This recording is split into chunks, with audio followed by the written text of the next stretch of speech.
She started late and built something anyway. I never thought of myself as someone who would start over. That's probably the first lie I told myself. Not out loud, just quietly, over time. Because starting over implies something broke, and my life didn't break, it just stalled. I'm Anna Burns. I'm in my early 60s, and for 20 years I worked as a financial auditor for the same company. 20 years. I knew the systems better than anyone. I knew the rules. I knew where mistakes hid. And I knew how easily numbers could lie when people wanted them to. I was good at my job. Thorough, careful, ethical. The kind of employee companies say they want. The kind they rarely notice. No awards, no spotlight, no big speeches at quarterly meetings. Just accuracy, consistency, and quiet competence. And I told myself that was enough. I didn't dream about reinvention. I didn't scroll job boards late at night. I didn't imagine starting a business or learning something new. That felt indulgent, unrealistic, like something younger women did. Women with energy, with time, with fewer responsibilities and more confidence. I assumed my future was already decided. I would finish here, respectably, quietly. And then one Monday morning, everything shifted. They announced a new CEO. He swept in like a weather system, confident, fast-talking, smiling too hard.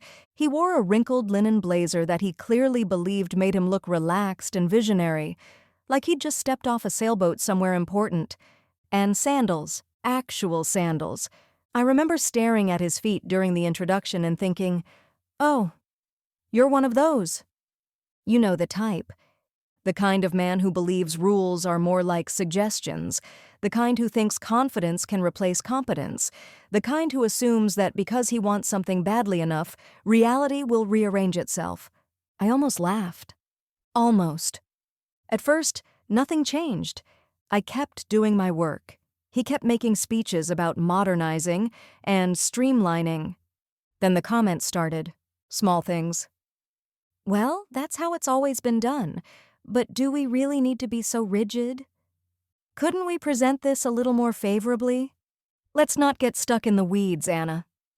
The way he said my name always made my shoulders tense, like I was an inconvenience, like accuracy was an obstacle. Here's the thing about financial auditing. You don't adjust numbers to make things look better. You don't bend the truth for a slide deck. That's not innovation, that's deception, and eventually fraud. I knew that. He knew that too. Which is why I became a problem. I started noticing the pressure, deadlines moved up without warning, questions about my competence asked in meetings, not privately, but publicly, emails sent late at night, copied to people who had no business being included, subtle things, strategic things, the kind of pressure meant to make you uncomfortable enough to leave on your own. I'd seen it before. New management comes in, decides who they want, decides who they don't, and then they make life just hard enough that quitting feels like relief. I wasn't surprised. I was tired. I'd been loyal for 20 years. I'd stayed when others left. I'd cleaned up messes no one else wanted to touch. I'd protected the company from itself more times than I could count. And suddenly, I was expendable. Invisible again, only now it felt intentional. There were nights I sat at my kitchen table staring at my laptop, wondering how I'd ended up here.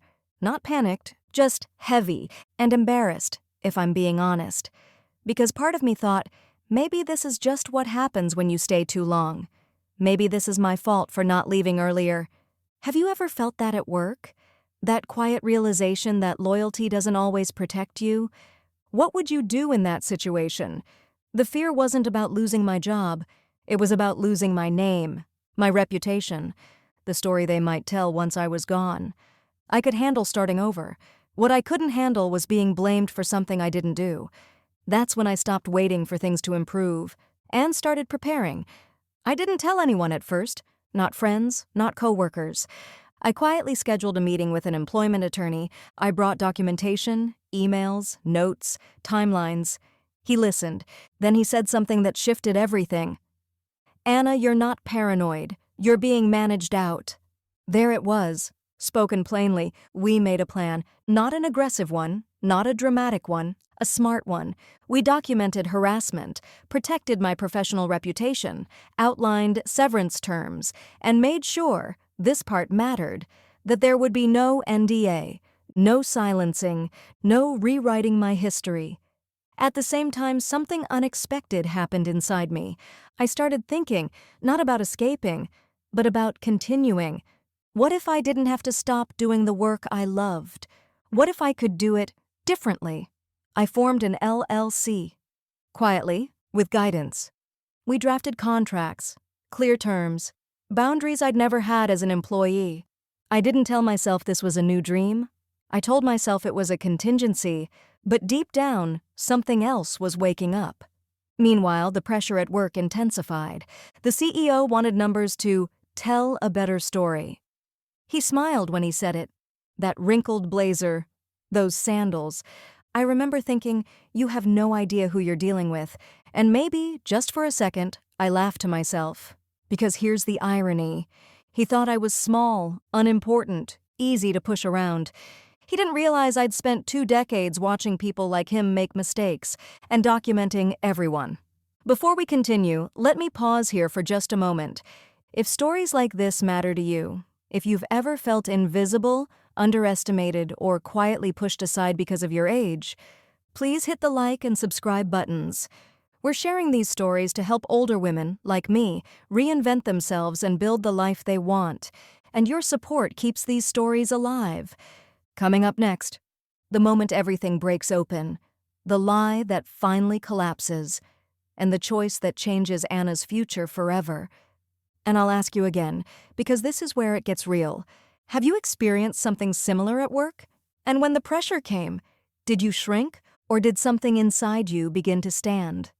There's a particular kind of stress that doesn't feel dramatic. It doesn't announce itself with panic or tears. It just settles into your body.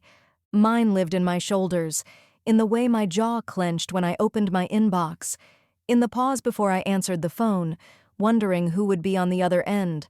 I still showed up every day, still did my work, still checked, double-checked, and documented everything. But something had shifted. I was no longer just doing my job. I was protecting myself. The requests became more direct. Can you walk me through how you arrived at these numbers? In meetings, in front of people who didn't understand auditing. Are you sure this is the best way to present it? Said with a smile that didn't reach his eyes. Other companies are more flexible about this sort of thing. That one made me laugh later, not out loud, internally, because numbers don't care about flexible. They either add up or they don't.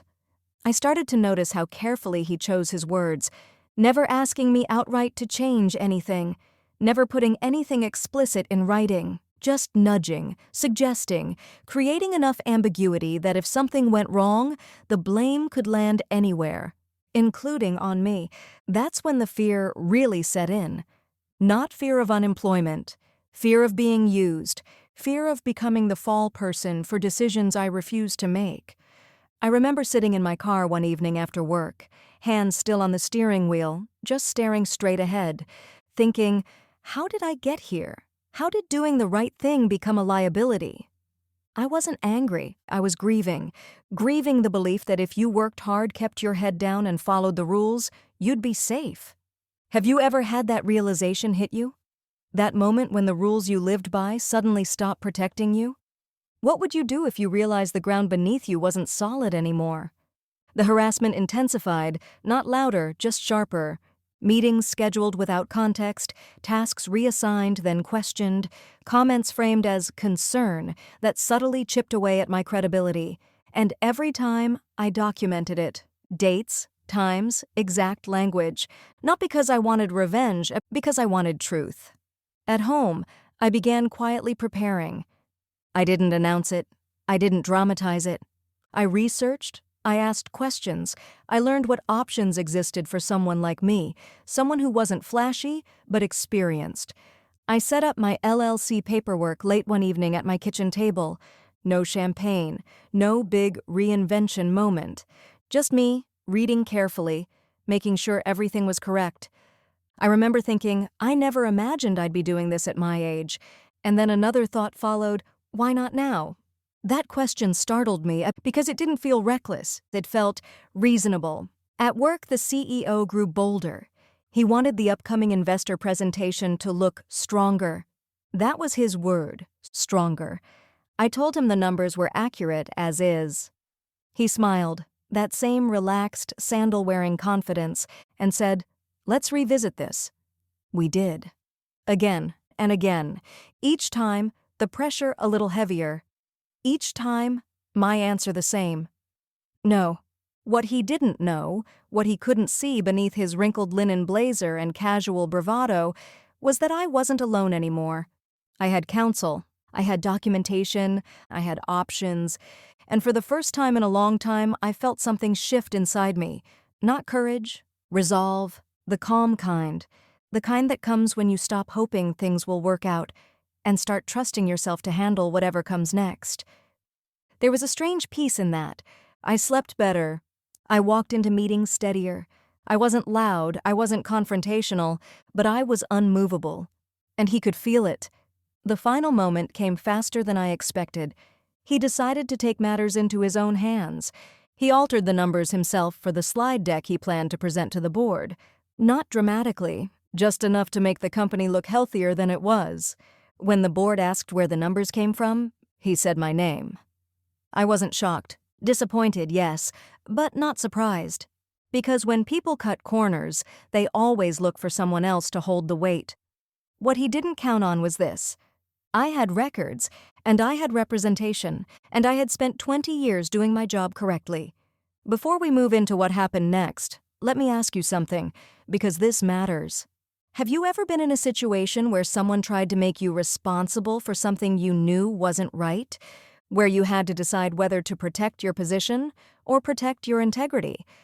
That decision, that moment, is where Anna's life changes. Sometimes standing still can sometimes move you further than you ever imagined. When my name left his mouth in that boardroom, something surprising happened. I didn't panic. I didn't rush to defend myself. I didn't raise my voice. I felt still. Like the moment in a storm when the wind suddenly drops and you realize you're standing exactly where you need to be. Because I knew the truth. And more importantly, I could prove it. The board didn't react right away. They asked questions, specific ones. Where did the numbers originate? Who approved the changes? Why didn't the audit trail match previous reports? I was asked to meet with them. I didn't go alone. I walked in with my attorney. That mattered more than I can explain. Not because I needed someone to speak for me, but because it signaled something important. I was no longer playing defense. We laid everything out. The documentation, the timelines, the emails, the discrepancies. I spoke calmly, factually. No emotion, no accusations, just the truth. And as the conversation unfolded, I watched something shift across the table. The board wasn't looking at me like a problem anymore. They were looking past me, toward him. The investigation didn't take long. It turns out when you change numbers, there are fingerprints everywhere.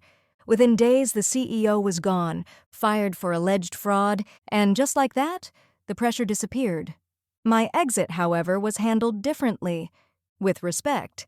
I was offered a severance package, a professional recommendation, and something my attorney had insisted on from the beginning. No NDA, no silence clause, no rewriting of history. I walked out of that building with my head up, my integrity intact, and a strange mix of emotions swirling inside me. Relief, grief, and something else I hadn't felt in a long time. Possibility, 3 days later. 3. I was still in that odd in-between space, no longer employed, not yet sure what came next, when my phone rang. A mid-sized firm. They'd heard about me. They needed ongoing financial auditing support, but they weren't big enough to hire someone full-time. They asked if I'd consider working as a contractor. I almost laughed. Out loud this time. The terms? Twice the pay. Flexible hours. Remote work. Clear boundaries. They didn't want me to be invisible. They wanted my expertise. I said yes. And for the first time in decades, my work fit my life, rather than consuming it. What surprised me most wasn't the income. It was the peace, No politics, no posturing, no wrinkled linen blazers pretending to be vision. Just honest work, done well, with mutual respect. I hadn't started over from nothing. I'd started from experience. With the extra time I suddenly had, I began volunteering.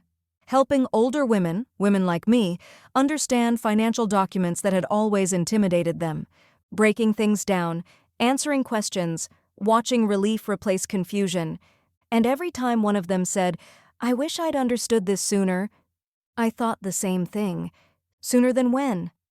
That's the lie we tell ourselves, isn't it? That there was some perfect window.